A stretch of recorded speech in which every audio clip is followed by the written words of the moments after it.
Jadi kalau kita tidur pagi, itu bukan hanya meningkatkan risiko sakit diabetes, tapi penyakit-penyakit yang lain. Dan satu hal, Rasulullah mengatakan, jika kita tidur setelah sholat subuh akan meningkatkan risiko pikun, Pak. Pikun loh, Bu. Ya, Pak. Gampang pikun. Lah kalau kita sholat subuh menjelang maghrib setelah asar, apa yang terjadi? Islam melarang, kita dilarang oleh Nabi kita tidur menjelang maghrib, betul? Bukan karena nanti ketindihan setan, bukan ya. Secara medis diketahui bahwa orang yang kebiasaan tidur antara asar sampai maghrib itu akan menurunnya daya tahan tubuh. Jadi gampang sakit infeksi, Pak, kalau Bapak tidur menjelang maghrib.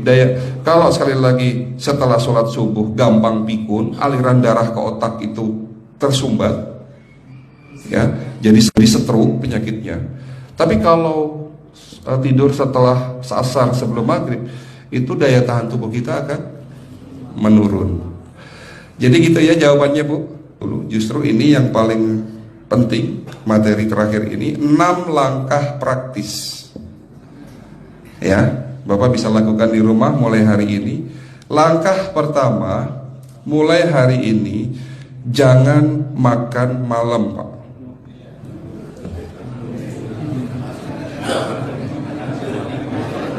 Ya,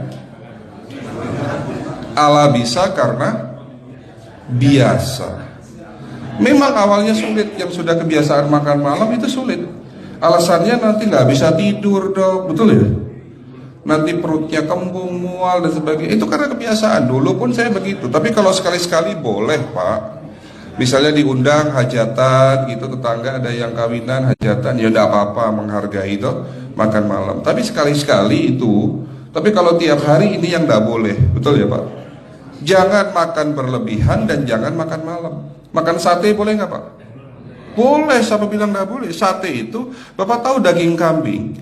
Daging kambing, daging domba adalah makanan sehat, tidak berkolesterol.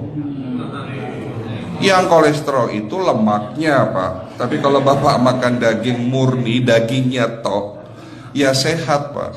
Yang nggak boleh itu santannya.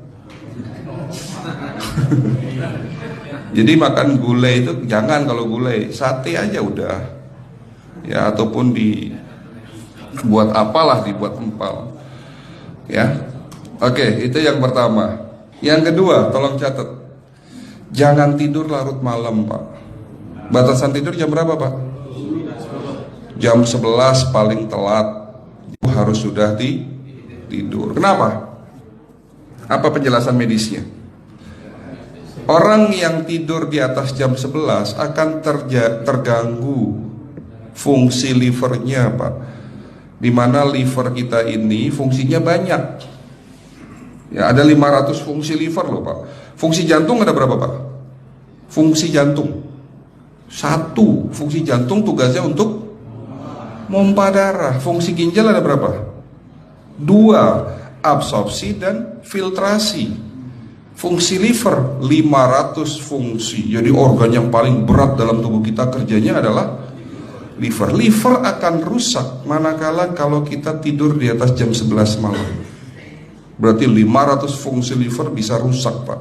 Ini salah satu penyebab diabetes. Bukan hanya kerusakan pankreas, tapi rusaknya liver bisa jadi penyakit diabetes, Pak.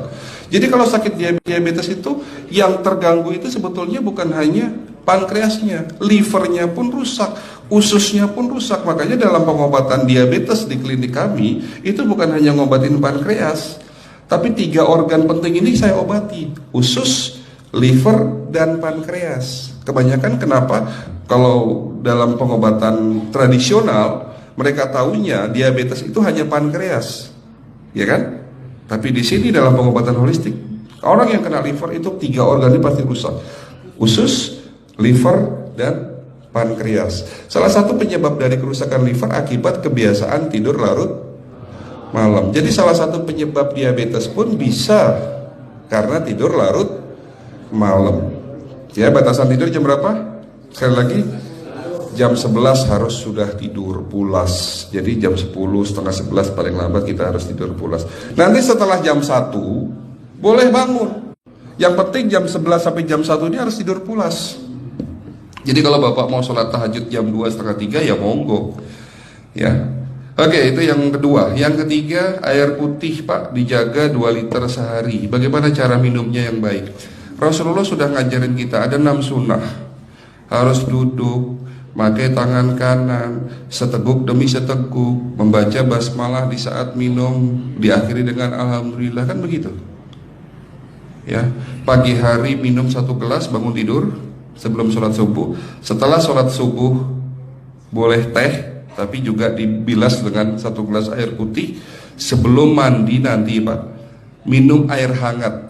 Kalau Bapak mandinya pakai air dingin boleh, tapi sebelum mandi minum air hangat, biar tubuh kita ini jangan terlalu dingin di saat kita kena air dingin. Sampai maghrib pastikan 2 liter sudah masuk dalam tubuh kita. Malam mau tidur, tolong perhatikan Ibu ya, malam mau tidur jangan banyak-banyak minum. Nggak boleh minum malam itu segelas sampai 2 gelas mau tidur. Cukup seteguk 2 teguk saja. Karena kalau sampai kita minum mau tidur 1 gelas besar, ginjalnya malah rusak Pak. Ya. Oke, itu yang ketiga. Yang keempat, puasa. Lakukan puasa secara rutin, insya Allah kita sehat. Nah, untuk penjelasan atau materi puasa, nanti bisa hubungin staf saya. Nanti di bulan Ramadan tahun ini, kalau memang masih ada slot 1 sampai hari ke-20, saya bisa mengisi manasik kesehatan yang berkaitan dengan manfaat puasa untuk kesehatan. Insya Allah kalau memang masih ada slot waktunya, karena kita di bulan Ramadan hanya 20 hari kita ngisi manasik. Ya. Oke, itu yang keempat. Langkah keempat. Langkah 1, 2, 3, 4. Langkah kelima. Nah, sebelum saya menjawab yang kelima, saya ingin membacakan sebuah sabda Rasulullah. Rasulullah bersabda, di dalam tubuhmu ada segumpal daging. Jika segumpal daging itu sakit, akan sakitlah seluruh tubuhmu. Dan jika segumpal daging itu rusak, akan rusaklah seluruh tubuhmu. Apa itu segumpal daging? Segumpal daging itu adalah hati. Tapi ternyata yang dimaksud Rasulullah itu bukan liver Pak. Yang dimaksud Rasulullah adalah hati kita, roh kita, jiwa kita, perasaan kita. Kalau hati kita rusak, kita banyak penyakit hati, iri, dengki, sombong, takabur dan sebagainya. Penyakit fisik akan muncul dalam tubuh kita. Ya, tidak ada orang stres itu sehat, betul enggak Pak? Tidak ada orang yang suka marah-marah itu sehat, betul enggak? Bahkan Rasulullah menganjur senyum adalah ibadah. Senangkan orang lain, permudah urusan orang lain, insya Allah kita sehat. Ya. Jadi itu langkah ke-5. Langkah 1 sampai langkah ke-5 sifatnya individual. Bapak bisa lakukan sendiri di rumah. Tapi langkah ke-6 ini butuh bantuan pihak dokter atau rumah sakit. Kira-kira langkah ke-6 apa Pak?